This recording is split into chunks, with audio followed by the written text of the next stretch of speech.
За тэтгэврийн тогтолцоонд тулгамдж байгаа асуудлуудыг одоо шатаараатай шийдвэрлэхээр хуулийн төслүүдийг оруулж ирж байгаа Ав Бакир сайд болон за энэ бодлогын яамны хамт олонд бас энэ хуулийн төслийг дэмжиж байгаагаа илэрхийлье. Тэгэхээр өнөөдөр бас нэг талаасаа тэтгэврийн сан бол одоо бас ачааллаа даахгүй, нөгөө талаасаа тэтгэвэр авагчид маань амжиргааны түвшингээс доогор орлоготой болчоод ерөнхийдөө хоёр талаас энэ тулааны цэг дээр уулзчаад байж энэ тэрийг бол яхахгүй шатаараатай шийдвэрлэх асуудал оруулж ирж байгаад бас дэмжиж явнаа.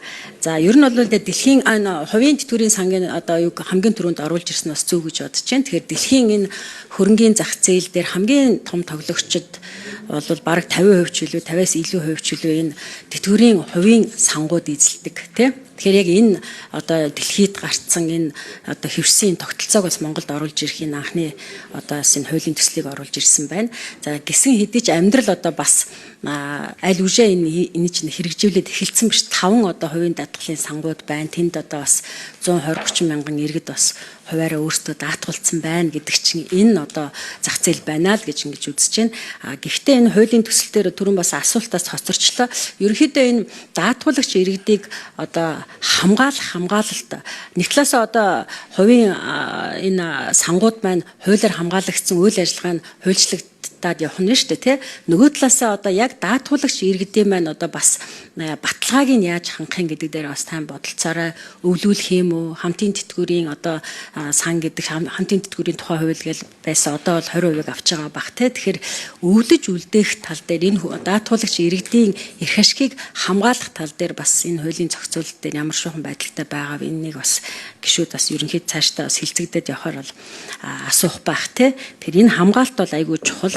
Хүмүүс ч одоо бас мэдээж хэрэг энэ нэлээд мэдээлэлтэй за ингээд ирээдүгөө одоо бас баталгаатай болгох ийм одоо хариуцлагатай ийм сонголт хийж иж энэ хүмүүс хувийн даатгалын санд одоо самрагдаж штэ тий. Тэгэхээр энэ хүмүүсийнхаа одоо бас эрх ашгийг хамгаалах тал дээр бас нэлээд зохицуулалтууд оруулж ирэх шаардлагатай болов уу гэж бас би харж байна.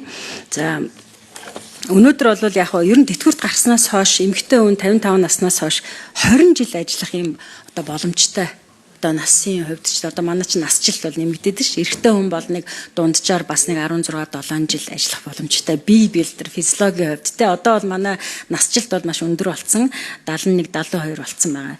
Тэгэхээр бас дараагийн хуулийн төслүүд дээр бас энэ одоо бол нэг 3 сараар нэмэгдэж явж байгаа хэ те энэ тэтгэврт гарах насны хязгаарыг яаж цогтоож өгөх юм тэрийг бас та бүхэн энэ дараагийнхаа хуулиуд дээр бас харж байгаа ах гэж бодож байна. За хоёрт нь одоо бараг 40% нь газрын доор болон хортой халуун хүнд олон хүүхэдтэй малчны урлагийн төмөр замын цэрэгжүүлсэн хамгаалтын албаны тэтгэвэр гээд ерөнхийдөө зэрэг дэвийн тэтгэврүүд чинь бас өндөр тэтгэвэр авахчид бас өндөр байна шүү дээ. Тэгэхээр энэ бас дэлхийн жишгээр ямар байдгийг манай одоо жишээлбэл нэг 45 наснанд нь цэргийн албаа агчдаг тэтгэврт гаргахдаг энэ хүмүүс чинь жинхэнэ одоо ажил хийх насны бие бэлтрийн хувьд бас яг нэг тэгж цэрэг дайны байдалтай ийм ус биш ус болохоор энийг бас эргэж харах шаардлагатай байд юм уу? Та одоо бас тэтгэврийн шинжилгээний дараагийн хуулийн төслүүдийг оруулж ирж бас нэлээд л бас судалгаатай ингэж явагдаж байгаа бах тийм учраас ер нь бол энэ тэтгэврийн шинжилгээг бол үе шаттай мэдээж нэг удаагийн югаар хийгээд ингээд цогцоор нь өөрчилдөг юм байна л да. Энэ дэлхийн жишгийг харж байхад бол маш их асуудлууд дагуулдаг. Тэгээд